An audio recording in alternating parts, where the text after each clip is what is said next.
Just a side note, the historicity of the Quran, the historical integrity of the Quran, Haman. You know who Haman is in the Quran? He's the minister, or one of the ministers of who? Of Fir'aun. Haman is mentioned in the Quran about 6 times. And Allah tells us about Haman that Fir'aun commanded him to build him a tower. Fir'aun commanded him to build him a tower. Now, is there a mention of a Haman in the Bible? Sure. Is there a mention of Haman building a tower? Sure. But the Haman in the Bible didn't work for Fir'aun. He worked for another king named Xerxes in the biblical book of Esther. So the biblical Catholic scholars in the 1600s, who were first getting into Orientalist studies, Islamic studies, they looked this thing up in the Quran and they said, aha, we found a mistake in the Quran. Look, they're talking about Haman working under Fir'aun, while the book of Esther tells us that Haman worked under the king named Xerxes 1,000 years after the Pharaoh in Babylon, not even in Egypt, and he built them a tower. You ever heard of the story, the Tower of Babylon? So they challenged the historical integrity of the Quran. Ma'adallah, they said, from the disbeliever's point of view, oh, Muhammad must have plagiarized it from a priest and made a mistake because he mixed up the story of the Tower of Babel, right? And the story of Xerxes with the story of the Pharaoh, and he's confused between the two of them. That's what he did. Misquotation in the Quran.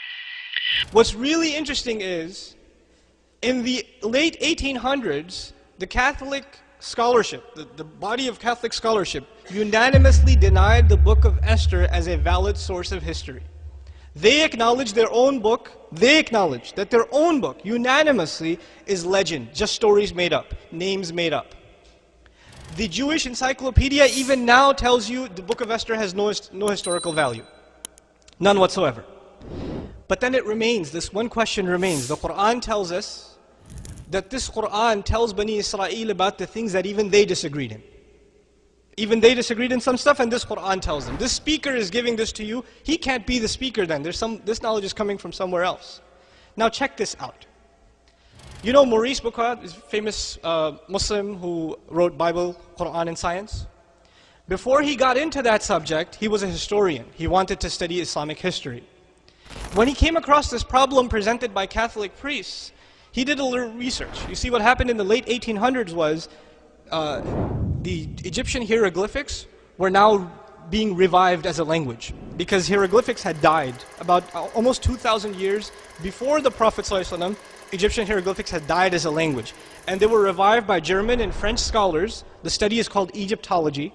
They traveled to Egypt, they studied the hieroglyphics, and they developed a scheme of, spelling those images and turning them into pronounceable words and all this stuff. Okay, it started about 120, 130 years ago. So they got into this study, and they made documentations of who the ministers that are mentioned in the documents of the Egyptians, what their roles were, etc., etc. Maurice travels to France, goes to an Egyptologist and asks him, by the way, in your records, did you see any name Haman? And he says, well, I wouldn't know, you have to go to Germany, but where did you get the name Haman? He said, well, there's a messenger, a man who claims to be a messenger, in the 7th century, who says that there was a minister of Pharaoh, whose name was what? Haman. And he told him to build a tower. He said, that's impossible. Nobody could have had access to any names from that time, because the language has already died at the Prophet's time for how long already? 2,000 years. So he travels to Germany to look up the names of different architects and constructors and ministers under the name, under the Pharaoh, specifically under the Pharaoh at the time of historical era of Musa a.s., of Moses. What does he find? Haman, minister of the stone quarries, construction. This name is discovered in the 1900s. They actually have a statue in Austria, I believe.